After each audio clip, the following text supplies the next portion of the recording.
The far right thugs in the UK are again trying to exploit an unfortunate incident despite the fact that the family of the victim has appealed to these people not to exploit it, not to seize upon this opportunity to spread hatred and inflame racial feelings. An unfortunate incident happened in Belfast, which was seized upon by these far right thugs, and they are trying to divide society along racial lines.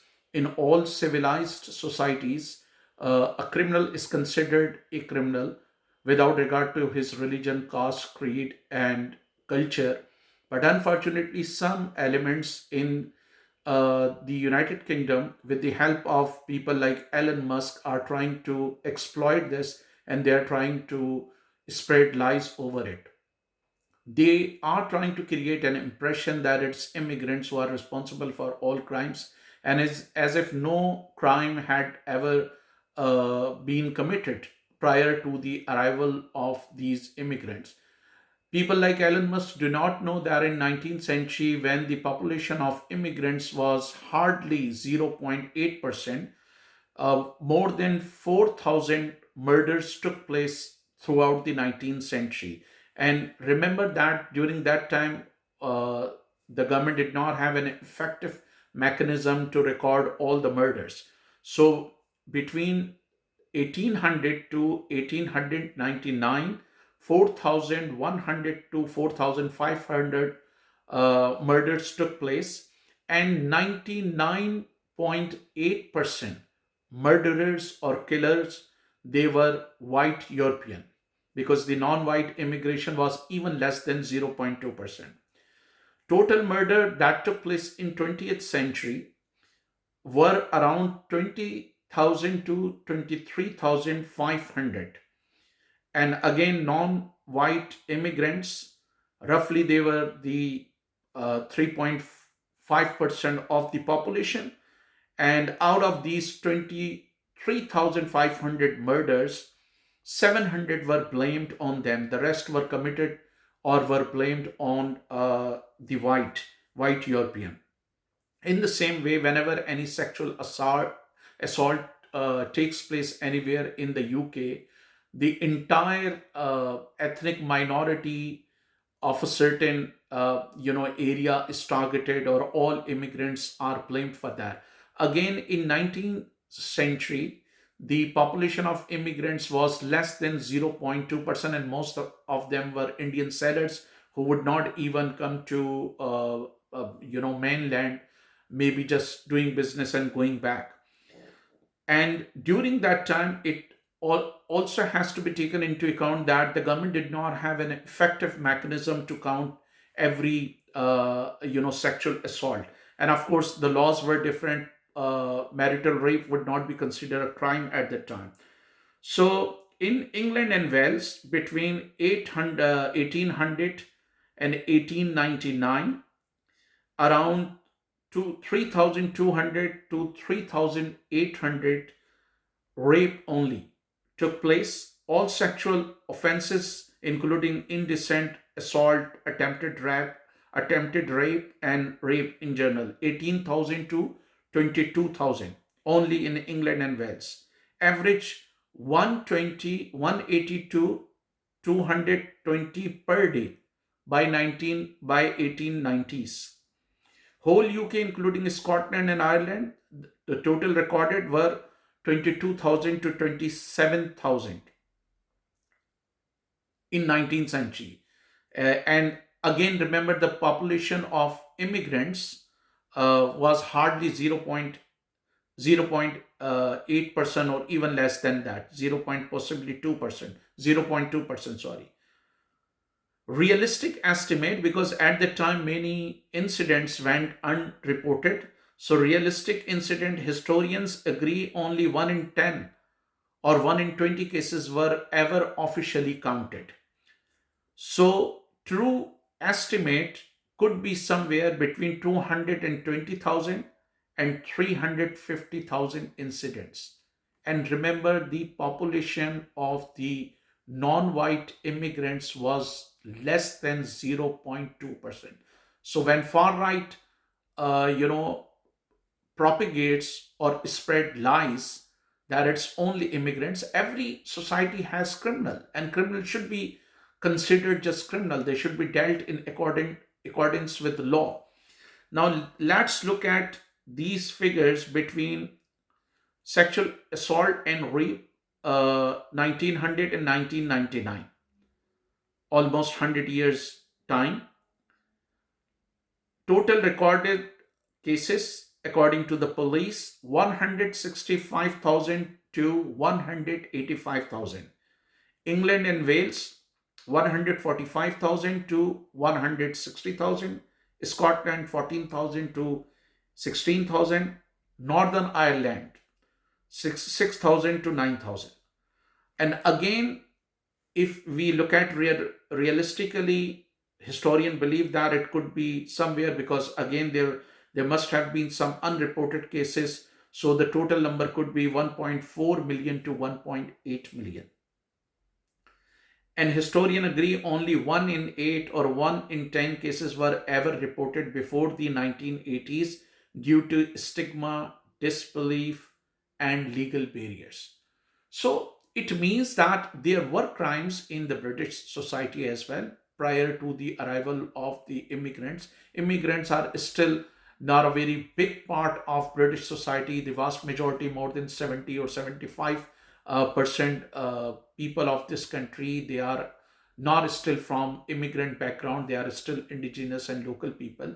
So, but far right, and especially Elon Musk, because Elon Musk has got vested interest. He has been promoting far right thugs. He has been promoting the people who have been accused of resorting to divisive policies, who are trying to tear down the social fabric of this society.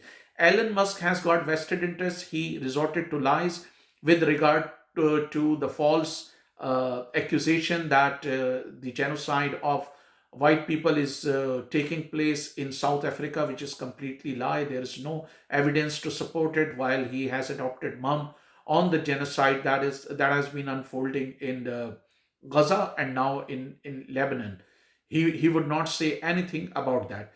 Now these far right thugs, when they talk about the crimes of the immigrants, basically they are trying to divide society along racial lines. But in reality, the biggest problem that the British society is facing is that of class.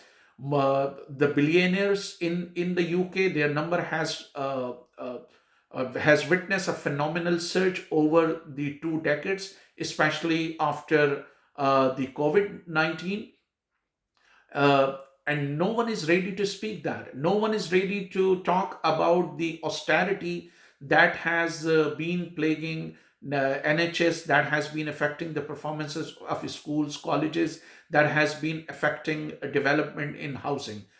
The government is trying to tackle this problem, but if the government does not tackle the rush at NHS, if more doctors, more nurses, more paramedical staffs are not recruited, if shortage of teachers at school is not filled, if infrastructure is not improved, if social housing is not developed, then no matter what government does, it might go to some way in addressing this problem. The problem cannot be wiped out completely. For that, there has to be more investment into social sector. There has to be more investment into housing, into health, into education, and the austerity must be given up. If austerity continues, it's going to badly damage the social fabric of British society. So, of course, if a Sikh has uh, carried out any horrendous crime against any white person, or if white persons have attacked the homes of immigrants or their properties in areas like Belfast or Scotland, both are equally condemnable. What people need to understand, that basically it is class issue. Unfortunately, the far right thugs eulogize or heap eulogies on Margaret Thatcher, but she was the one who opened up British market to be flooded by Chinese good, rendering many companies and factories useless because they could not compete with cheap Chinese products. You can take the example of Northeast, especially in Middlesbrough, which used to be the house of steel. But when Margaret Thatcher opened up British economy, especially for Chinese manufacturers, they flooded it with cheap Chinese goods, forcing a steel manufacturer to shut down steel units, rendering vast majority of white working class jobless. In the same way, she wanted to weaken union, and that's why she formulated the policies which led to the shutting down or closure of many factories. She also allowed, in a way, capital flight. Many capitalists, many companies, they moved to Bangladesh, India, and other countries. And these far right thugs would never protest against those capitalists who shifted their capital, rendering tens of thousands of white working class jobless. So this is purely a class issue. We can take very simple example. Eton College is one of the most expensive, educational institutions in the UK. But there you could see the kids of white capitalists, the kids of black capitalists, maybe David Cameron and Boris Johnson could afford to send their kids or relatives there. Sir Anwar Pervez and Lord Ali, who are Muslim capitalists, they can also send there. If there are some Arab monarchs or Arab princes who may be residing in the UK, they can also send their kids there. And Lord Smith and other Jewish capitalists, they can also send their kids. In the same way, Rishi Sunak or Hinduja brothers or Lakshmi Mittal, who are Hindu capitalists, they can also afford to send their kids to these prestigious schools. But a white working class man living within the close proximity of that college, Eton College, his kids cannot even dream of entering that institute, let alone taking admission and studying there. In the same way, if the daily wage is, let's say, £12, tomorrow, let's say if some government comes into power raising it to £30 or £40, what would be the reaction of Rishi Sunak or Hinduja brother or Lakshmi Mittal, who are Hindu capitalists, Boris Johnson or David Cameron, who may be from white capitalist families, Sir Goldsmith, who are from Jewish capitalist families, or Boris Johnson and David Cameron, sorry, from Christian capitalist families, or Sir Anwar Pervez, Lord Ali, or some Qatari companies who may be Muslim capitalists. So this is purely a class issue. We can see that if Mohammed bin Salman, who is the Saudi monarch, does not have any commonality or any common thing between him and a Muslim living in East London. If he comes to the UK to live, he might go to the most expensive area of London. He might be a neighbor of Jewish capitalists, Muslim capitalists, Hindu capitalists, Christian capitalists, Zoroastrian capitalists, Sikh capitalists, or Buddhist capitalists. He would not live in the East London or in low income area of East Ham or West Ham. So this is very important that working class people of the UK understand these class contradiction. In reality, people like Tommy Robinson, Nigel Farage do not want to target big companies. They do not want to talk about the capitalists who have moved their capital, who have moved their manufacturing units from here to maybe Poland, to India, to Bangladesh, to Vietnam. In the same way, they would not talk about NHS, they would not talk about the faltering infrastructure in the country. They never spoke about more than 14,000 establishments or different institution bus stop that were abolished by the Tory parties or the Conservative Party.